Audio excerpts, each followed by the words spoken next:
Hoje eu quero conversar com vocês um pouquinho sobre a minissérie Cenas de um Casamento, original da HBO, até porque dificilmente você conseguiria assistir uma série dessa qualidade se não fosse na HBO, né, pela HBO, protagonizada pela Jessica Chastain e o Oscar Isaac, dois atores que têm muita química, e isso aparece na série de uma maneira muito crua, eu diria. Se você já assistiu algum filme sobre término de relacionamento, mas não só um término de relacionamento, mas um término de um casamento, onde envolve filhos. Inclusive tem um filme, né, que fez muito sucesso na Netflix na época, com Adam Driver e a Scarlett Johansson, né? Se eu não me engano, é História de um Casamento, o título em português, né? Que teve aquela fatídica cena, né, do diálogo dos dois. Não foi nem um diálogo, né, uma briga. Aqui na série, o que chama a atenção assim logo de começo? O espectador no caso, sabe que aquilo dali é uma gravação, é uma série. Tipo, os primeiros minutos de cada episódio, você vê a galera ali no making off mesmo, tipo, o câmera, o diretor, o cinegrafista e tal. Você sabe que aquilo dali é uma cena, né? Que aquilo dali é uma série, não um programa de televisão. Isso já te quebra um pouco, sabe? Quando você está acostumado a assistir a uma série que você sabe que é uma série, mas você não gosta de saber que aquilo dali é uma série. Você meio que compra que aquilo dali, por um breve tempo que você está assistindo, pode ser verdade. Vou te dar um exemplo. Sabe aquele tiozão? Se você não tem esse tiozão, sinto te dizer, você é esse tiozão que quando tá assistindo alguma cena de um filme de ação que não é com o Tom Cruise, o seu tiozão vira e diz assim, nossa, mas isso aí é mentira. Que mentirada é isso? Tipo, a maioria das pessoas acha esse tiozão um chato. Se você é esse tiozão, eu tô te dizendo que agora, você é chato pra caramba. Porque quando assistimos uma série ou um filme, compramos essa fantasia, né? E aqui na série, no Cenas de um Casamento, isso já te quebra, sabe? Ó, o que você tá assistindo aqui é uma cena, é um filme, né? É uma série. Isso aqui não é verdade, são personagens. Quando eu assisti pela primeira vez, isso me incomodou nos dois primeiros episódios. Mas depois eu entendi. Claro que cada pessoa tem a sua interpretação. Que é o seguinte, eu acho que nas próprias relações, principalmente no casamento, há uma série de idealizações. Há uma série de expectativas de como vai ser, do que vai acontecer. Os dois vão viver juntos felizes para sempre. Mas isso não é verdade, né? Nem sempre isso acontece. Mas precisamos acreditar nisso, né? Eu gosto de uma frase do Lacan.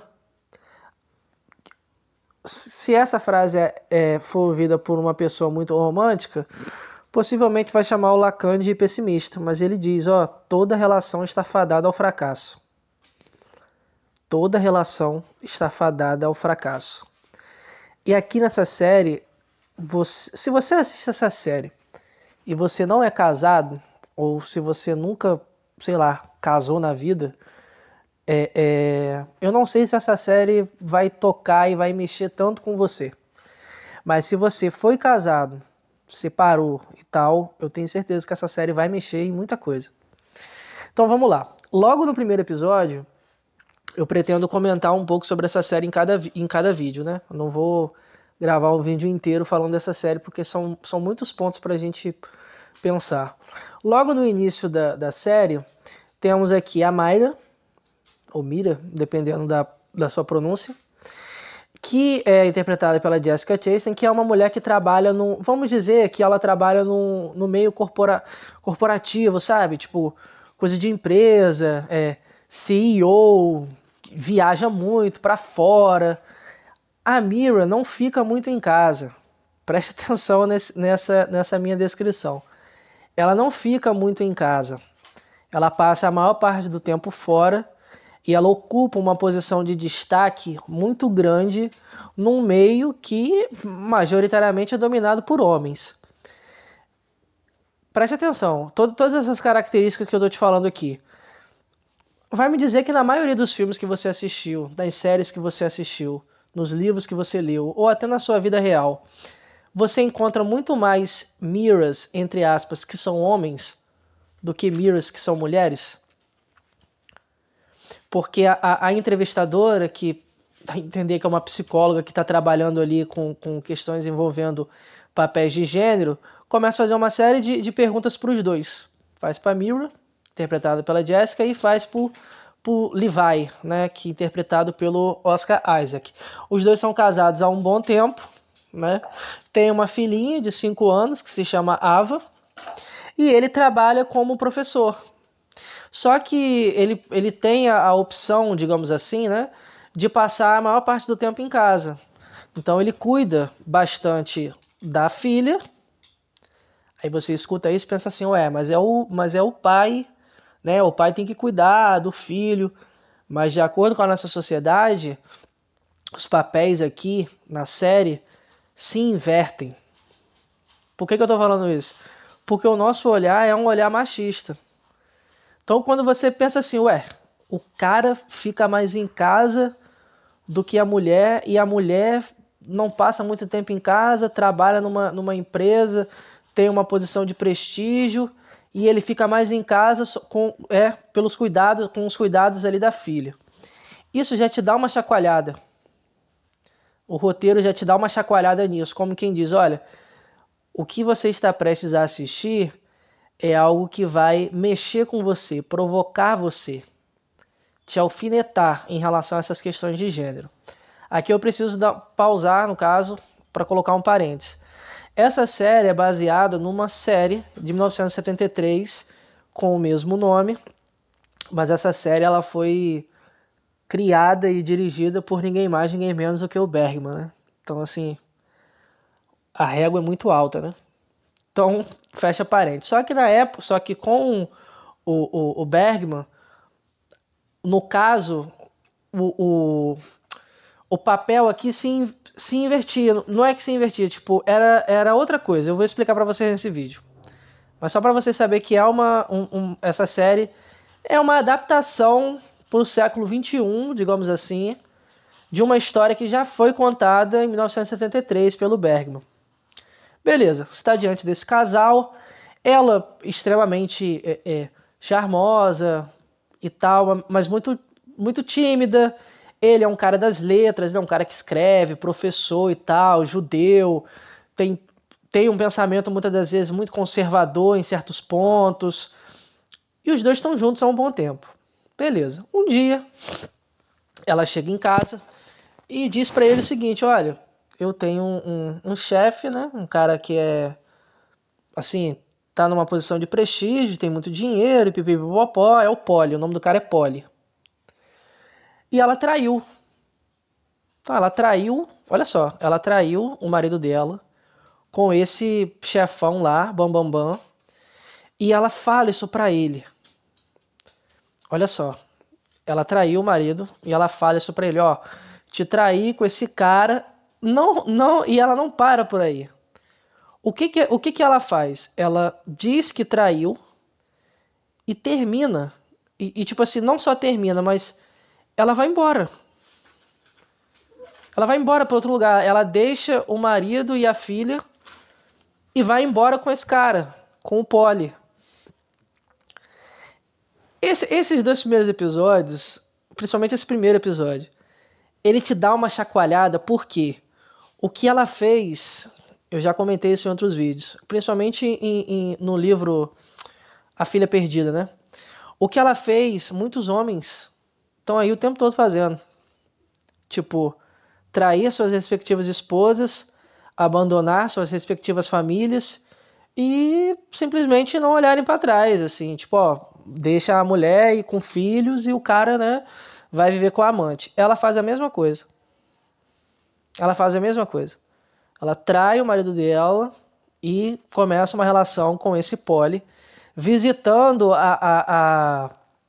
a filha meio que esporadicamente, né? Tipo, ela mora, faz ali uma parada com um avião e tal, mas ela não tá vendo tanto a filha.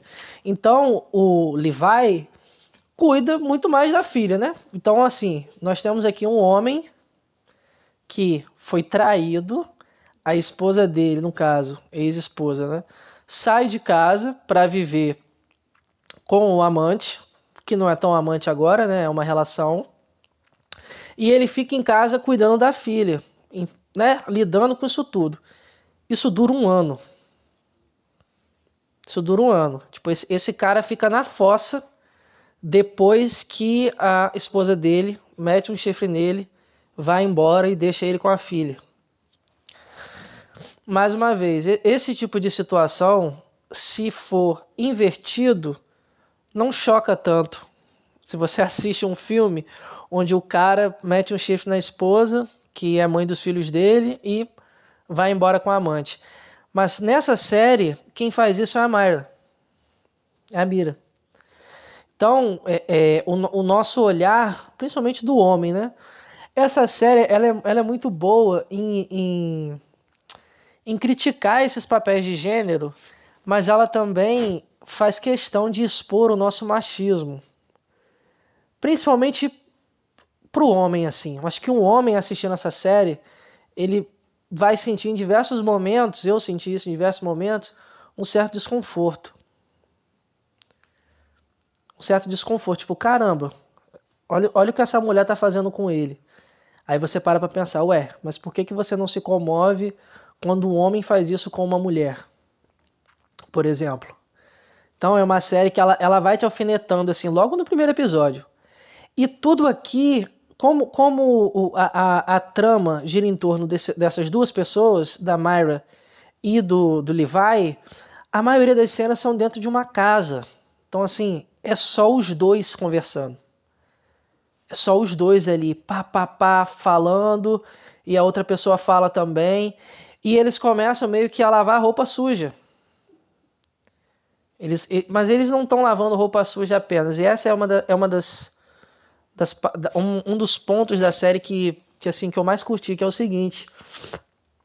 O, a Myra perde tudo. Então, tipo assim, o Polly não quer mais ficar com ela. Tipo assim, viu que ela não é o que ele queria. Ela recebe uma proposta de emprego para trabalhar em Londres e acaba não indo para Londres por conta dessa tensão com o ex-marido, de fazer com que ele saia dos Estados Unidos para morar em Londres com a filha ou não. Toda essa papelada do divórcio, ela acaba não aceitando essa proposta. Logo depois de não aceitar, ela é demitida. Então, olha só, ela perde um emprego, que era o emprego dela que dava um bom dinheiro. Ela perde uma possível promoção que ela ganharia muito mais dinheiro. E ela perde também o amante. O amante que não era amante, que se tornou um relacionamento.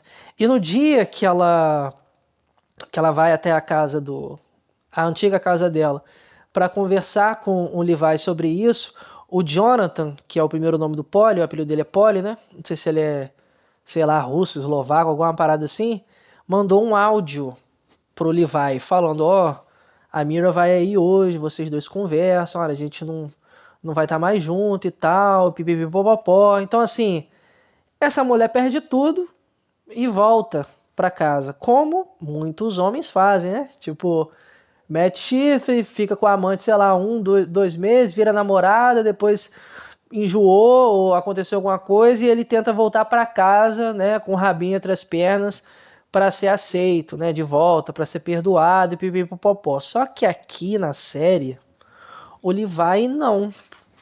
Ele continua querendo o divórcio. Tipo assim, ela perdeu tudo, ela tomou essa decisão, né, de trair, de ir embora, de ficar lá com o cara, mas ao mesmo tempo ela não quer assinar o divórcio, mas ele já está decidido. E um dos pontos que eu acho mais interessante aqui na série é o seguinte: ela acha que o sexo vai balançar ele e não balança. Então, tipo assim, os dois transam, tem cenas onde os dois transam, aquele velho repeteco, né? Vale a pena ver de novo e tal. Mas isso não amolece ele.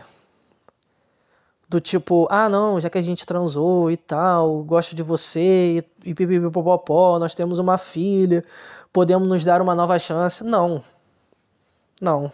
Tipo assim, ele não amolece. Ele não amolece nesse. É engraçado usar essa expressão, né? Ele não amolece no pós-sexo. Ele continua decidido, ó, vamos assinar o divórcio, né? E é isso. É isso. A decisão é essa. Eu comentei um pouquinho os 2 primeiros episódios aqui, né? A trama central é essa. Tipo, uma mulher traiu o marido, foi embora, largou o marido com a filha, volta depois de um ano, quando tudo dá errado, querendo voltar. E ele não aceita. Só que o que na minha concepção torna essa série genial é exatamente esse ponto assim dos papéis de gênero. Os papéis de gênero dentro de um casamento. É justamente esse tema que eu pretendo trabalhar no próximo vídeo, né? A série está disponível na HBO, como eu comentei no início do vídeo. Vale muito a pena, assim. Sem dúvida, uma das 10 melhores minisséries que eu já assisti na vida. Vale muito a pena.